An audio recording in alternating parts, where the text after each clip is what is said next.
you. Member for Hasluck. By the opposition on energy prices absolutely devoid of any self-awareness. This from a bunch that couldn't land any sort of energy policy for 9 years. This from a group that couldn't even agree amongst themselves that they need to accept the science on climate change.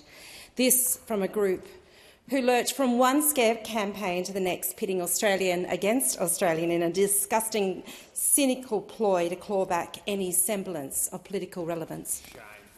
In December, this government took decisive action on energy prices. Demonstrating clear leadership, we put a cap on wholesale gas prices.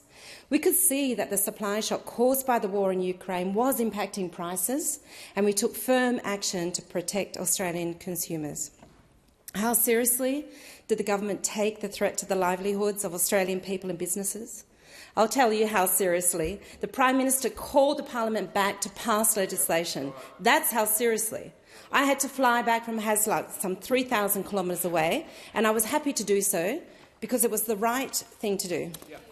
And how seriously did members opposite take that threat to energy prices? They voted against the cap. The member for Fairfax needs to explain this to his constituents. Where would energy prices be now if the coalition was in power? I'll tell you where. They'd be much higher. And where would inflation be? The general consensus is that the cap will have had an anti-inflationary effect of up to 0.75%. So where would inflation be if we had had a Dutton government? I'll tell you where it would be. It would be higher. But that's not all, Deputy Speaker. There is more.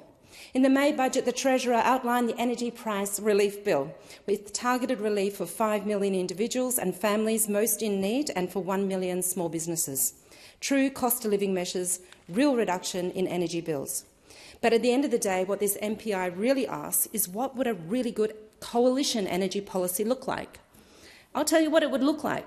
It would look like ours, properly identifying and addressing the current situation and then planning ahead for a green energy future. And not sure what I mean by that? Here are some examples. Investments in solar energy, like $65 million in a groundbreaking solar thermal project. Investments in wind energy, with 6 regions earmarked for offshore wind farms and projects progressing. Investments in battery storage, like the 400 community batteries being delivered all over the country, including in Stratton in my electorate of Hasluck. Investments in exploration and processing of critical minerals, and we're partnering with the US on the supply chains. Investments in hydrogen, the $2 billion Hydrogen Head Start program. Investments in transmission, we're rewiring the nation. Investments in electric vehicles, like the EV charging network, to give motorists the confidence to switch over. Investments in innovation, encouraging the development of tomorrow's technology today through the $10 billion National Reconstruction Fund.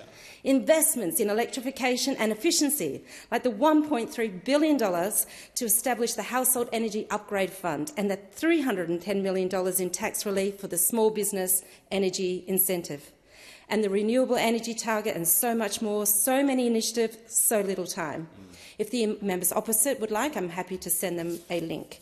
And all of these forward-looking policies will contribute not just to cheaper energy for all Australians, but to the meeting of our emissions targets and a cleaner, more circular economy. And at the same time, it insulates us from the global shocks, such as the one we are currently experiencing. So in conclusion, Deputy Speaker, the reason the Coalition keep returning to their own mess in this area of policy is because they know that the cost of living is an issue, and they hope that the Australian people will blame the government for their own failures and not look too hard at their actions in this place over the last year and the 9 hopeless years prior to that. Because if the average Aussie punter had a good hard look at the Coalition, what would they find? They'd find a motley collection of climate deniers mixed in with too few others who can't steer their party's debate. They'll find a coalition that opposed the cap on gas prices, that would have created even higher inflation if they'd held the reins. They'd find a dearth of policy and an office devoted to photocopying old MPIs.